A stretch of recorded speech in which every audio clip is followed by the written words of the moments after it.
आप सभी को हिंदी दिवस की हार्दिक शुभकामनाएं। अपना भारत मूलतः भाषा प्रधान देश है। हमारी भाषाएं सदियों से संस्कृति, इतिहास, परंपराओं, ज्ञान, विज्ञान, दर्शन और आध्यात्म को पीढ़ी दर पीढ़ी आगे बढ़ाने की सशक्त माध्यम रही है। हिमालय की ऊंचाइयों से लेकर दक्षिण के विशाल समुद्र तटों तक, मरुभूमि से लेकर बीहड़ जंगलों और गांव की चौपालों तक, भाषाओं ने हर परिस्थिति में मनुष्य को संवाद और अभिव्यक्ति के माध्यम से संगठित रहना और एकजुट होकर आगे बढ़ने के लिए मार्ग दिखाया है। मिलकर चलो, मिलकर सोचो, मिलकर बोलो, यही हमारी भाषाई सांस्कृतिक चेतना का मूल मंत्र रहा है। भारत की भाषाओं की सबसे बड़ी विशेषता यह रही है कि उन्होंने हर वर्ग और समुदाय को अभिव्यक्ति का अवसर दिया। पूर्वोत्तर में बिहू का गान, तमिलनाडु में ओवियालू की आवाज, पंजाब में लोहड़ी के गीत, बिहार में विद्यापति की पदावली, बंगाल में बाउल संत के भजन, कजरी गीत, भिखारी ठाकुर की विदेशियां, इन सब ने हमारी संस्कृति को जीवन और लोक कल्याणकारी बनाया है। मेरा स्पष्ट मानना है कि भाषाएं एक दूसरे की सहचर बनकर एकता के सूत्र में बंधकर आगे बढ़ रही है। संत तिरुवल्लुवर को जितनी भावुकता से दक्षिण में गाया जाता है, उतनी ही रुचि से उत्तर में पढ़ा जाता है। कृष्णदेवराय जितने लोकप्रिय दक्षिण में हुए, उतने ही उत्तर में भी हुए। सुब्रमण्यम भारती की राष्ट्र प्रेम से ओतप्रोत रचनाएं हर क्षेत्र के युवाओं में राष्ट्र प्रेम को प्रबल बनाती हैं।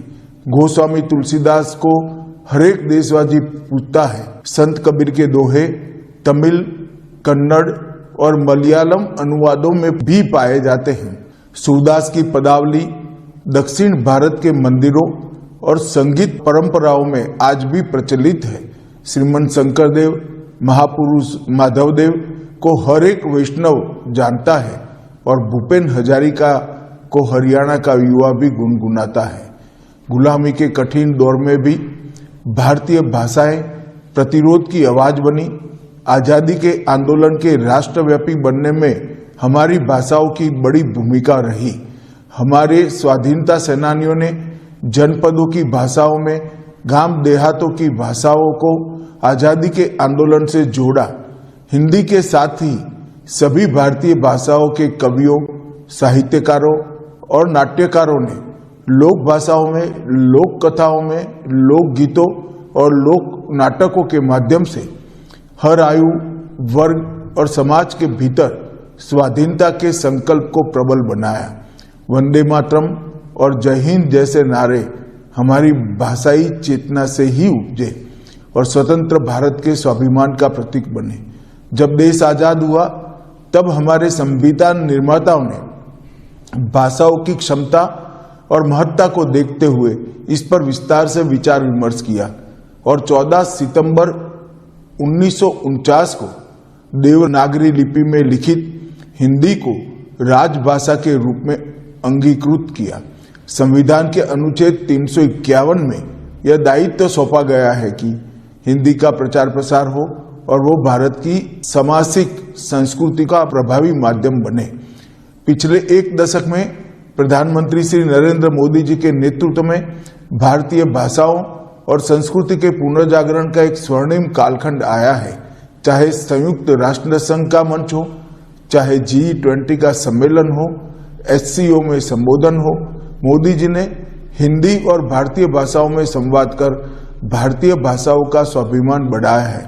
मोदी जी ने आजादी के अमृतकाल में गुलामी के प्रतीकों से देश को मुक्त करने के लिए जो पंच प्रण लिए थे, उसमें भाषाओं की बड़ी भूमिका है। हमें अपनी संवाद और आपसी संपर्क की भाषा के रूप में भारतीय भाषा को अपनाना चाहिए। राजभाषा हिंदी ने 76 गौरवशाली वर्ष पूरे किए हैं।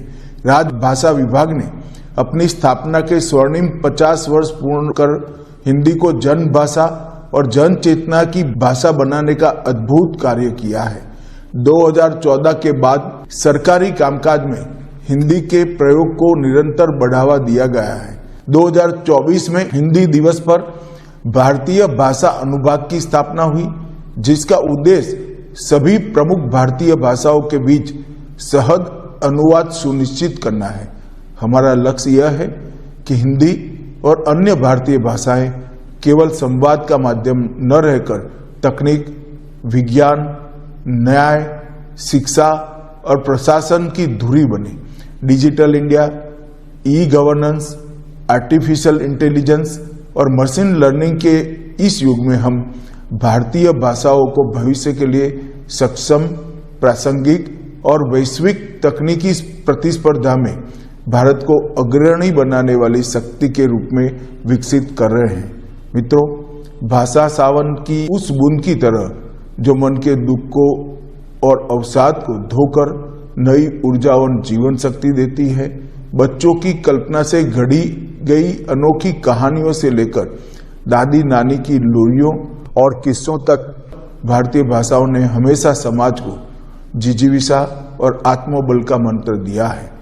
मिथिला के कवि विद्यापति जी ने ठीक ही कहा, देसिल बयना सब जन मिठा, अर्थात अपनी भाषा सबसे मधुर होती है।